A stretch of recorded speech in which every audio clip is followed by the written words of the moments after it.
Hola amigos, ¿cómo están? Sean bienvenidos a este subpodcast de terror enfermero. Espero que el capítulo anterior no los haya dejado dormir. Si les gusta el contenido, recuerda seguirnos en Facebook y YouTube como Enfermería de Medianoche. El día de hoy les contaré la historia sobrenatural que vivió nuestro colega Andrés y que aún le da escalofríos cada vez que la relata. Espero que a ustedes también se les erice la piel y no los deje dormir. Sin más, comenzamos. La historia que están por escuchar sucedió no poco más de 3 años en una clínica particular de la ciudad de Irapuato, y que sin duda es un suceso que nos marcó a los que la vivimos. Muchas personas al escucharla creen que es un invento para causar miedo, pero ojalá fuera eso, un invento, y poder conciliar el sueño sin el trauma de esa surrealista noche. Era un sábado 17 de marzo de 2018.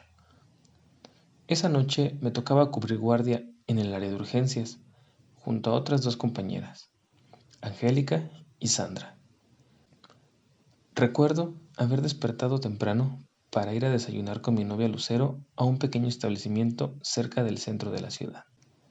Al terminar, aproximadamente a las 10 de la mañana, nos dirigimos hacia mi casa. Durante el trayecto en mi auto, le comenté que había pasado una mala noche para dormir, ya que una sensación de inquietud me había despertado varias veces durante la noche. Ella me dijo que por qué no solicitaba un permiso en mi trabajo para poder ausentarme, o bien pagar la guardia para que alguien cubriera mi turno. Le respondí que no se preocupara, que solo había sido una mala noche, que estaría bien en el trabajo, pero no podría estar más equivocado. Mi turno comenzaba a las 20 horas y terminaba a las 8 horas del día siguiente, así que por la tarde aproveché para dormir un par de horas, recobrar fuerzas de la noche anterior y estar al 100% para mi guardia. Pero de nueva cuenta, mientras dormía, la inquietud regresó a mí, como si me advirtiera de que algo sucedería y sería mejor quedarme en casa. Ignorando lo que sentía, me dispuse a prepararme para ir a mi trabajo. Como buen enfermero, cargué con mi termo con un café negro sin azúcar, tomé las llaves del auto y me dirigí a mi trabajo. Llegué al hospital, me apresuré para recibir el área de urgencias. Ahí ya me esperaba Angélica, con su particular libreta verde para anotar los pendientes que habría durante el turno. Le pregunté por Sandra. Me dijo que aún no llegaba. A todos se nos hizo un poco raro, ya que ella es muy puntual. Siempre es la primera en llegar del turno de la noche. Angélica y yo comenzamos a recibir pacientes y anotando pendientes. Eran las 20:20 cuando las compañeras del turno de la tarde se marchaban para esperar su hora de salida. Teníamos, si no mal recuerdo, entre 13 y 14 pacientes, los cuales, a pesar de sus padecimientos, se encontraban estables. Pasaron 15 minutos, y en ese instante llegó nuestra compañera Sandra, a la cual saludamos, pero pasó de largo a nuestro saludo, sin decir ninguna palabra, y tomó camino hacia una de las jardineras que daban al patio de descanso de los pacientes. Se quedó ahí sentada.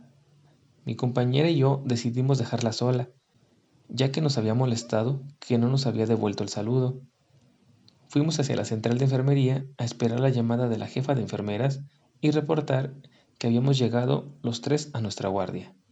Comenzamos a sacar la lista de medicamentos que se tenían que administrar a las 22 horas. Pasadas las 21 horas, ocurrió una falla eléctrica que se suscitó en el área de urgencias. La planta de luz no arrancó y todo se quedó a oscuras. En el resto del hospital había luz eléctrica. Los pacientes se comenzaron a inquietar y les pedimos que por favor se tranquilizaran. En cualquier momento la luz debería volver. Yo me encontraba tranquilizando a una pequeña de 10 años de edad, la cual había ingresado por un diagnóstico de gastroenteritis, cuando en ese momento Sandra entró a una habitación vacía y cerró la puerta. Por debajo de la misma pareció iluminarse el cuarto, lo cual era imposible, ya que la luz aún no volvía. Así que lo más lógico es que hubiese entrado con una linterna. Fui para ver en qué podía ayudarla. Apenas al tocar la perilla de la puerta, se apagó la luz dentro de la habitación. Abrí la puerta preguntándole a Sandra que si necesitaba ayuda con algo, pero la habitación estaba vacía. Me quedé congelado sin encontrar una explicación razonable a lo sucedido. Angélica me tomó del hombro, sacándome un susto, y me preguntó que qué hacía ahí parado. Le dije lo que había visto y me miró con cara de incredulidad, creyendo que estaba bromeando con ella. Pero la palidez de mi rostro, que apenas y era visible por la poca luz que reflejaba la luna, la hizo dudar. Me dijo que me tranquilizara, que tal vez estaba alterado por la falta de luz, y eso mismo quise creer. Habían pasado 45 minutos desde que la luz se había ido, y aún no podían encontrar la falla que lo había ocasionado, ni la planta de luz arrancaba para iluminar urgencias. Entre Angélica y yo habíamos administrado medicamentos con muchas dificultades, pero la falta de luz no sería impedimento para seguir el tratamiento al pie de la letra. Por otro lado, Sandra se la había pasado deambulando de un lado a otro. De vez en cuando revisaba una carpeta, llevaba un cómodo o acompañaba a un paciente al baño, pero todo sin decir ninguna palabra. Su mirada estaba clavada en el suelo. Nos imaginamos que su día no había sido el mejor y que la falla eléctrica no ayudaba mucho en su estado de ánimo. Yo seguía pensando lo que había visto en la habitación donde aparentemente había entrado Sandra, cuando de pronto se escuchó un grito. Rápidamente nos levantamos para saber qué sucedía. La paciente de la cama 6 se encontraba alterada, gritando y sin poder tranquilizarse. Decía que se quería ir, que había visto a un demonio de ojos ensangrentados. Pedimos el apoyo del médico de guardia para darle un sedante, el cual de inmediato la tranquilizó y dejó dormida. Después de unos minutos, mi compañera Angélica se dirigió a la cama 6 para vigilar que la paciente se encontrara bien. Su familiar estaba preocupada por lo que había ocurrido. La tranquilizó y le dijo que no se preocupara, que tal vez el miedo a la oscuridad le había hecho ver algo que no existía. La familiar dijo que su hermana había entrado en crisis cuando una enfermera de piel pálida se había acercado para revisar el suero. También le dijo que cuando se acercó percibió un olor a sangre. Angélica solo le dijo que no se preocupara, que su hermana estaba bien y que tratara también de descansar. Angélica y yo nos sorprendimos por lo que le había contado. El miedo era cada vez mayor esa noche. A las 22 horas con 17 minutos, lo recuerdo bien, regresó la luz eléctrica y aprovechamos para comenzar a realizar nuestras notas de enfermería.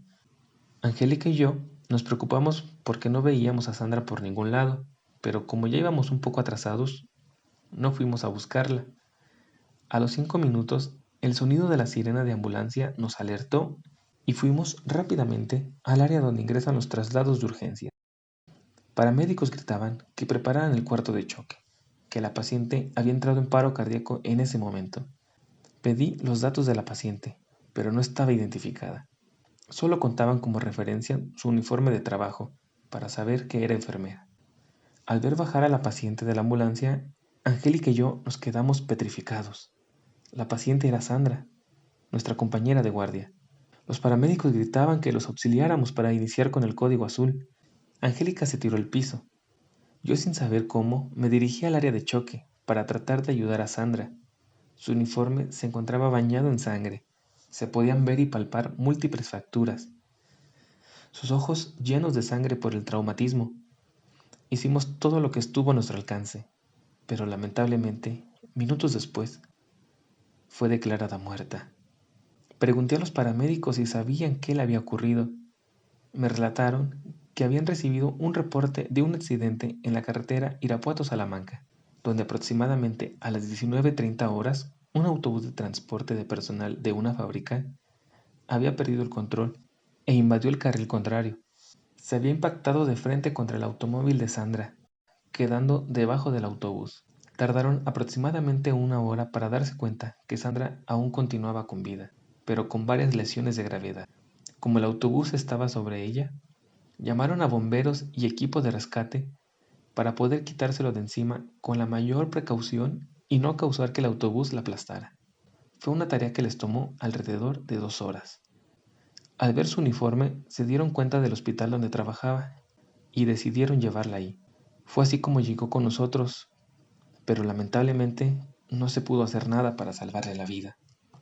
Por la mañana, Angélica y yo seguíamos sin creer lo que nos había sucedido esa noche. Necesitábamos escuchar el uno del otro que no lo habíamos imaginado, que nuestra compañera Sandra había estado con nosotros en urgencias, al mismo tiempo que se debatía entre la vida y la muerte.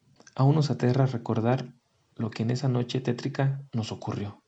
Hoy te toca a ti decidir si crees mi historia y darme una explicación de lo sucedido en el área de urgencias aquella noche del sábado 17 de marzo de 2018.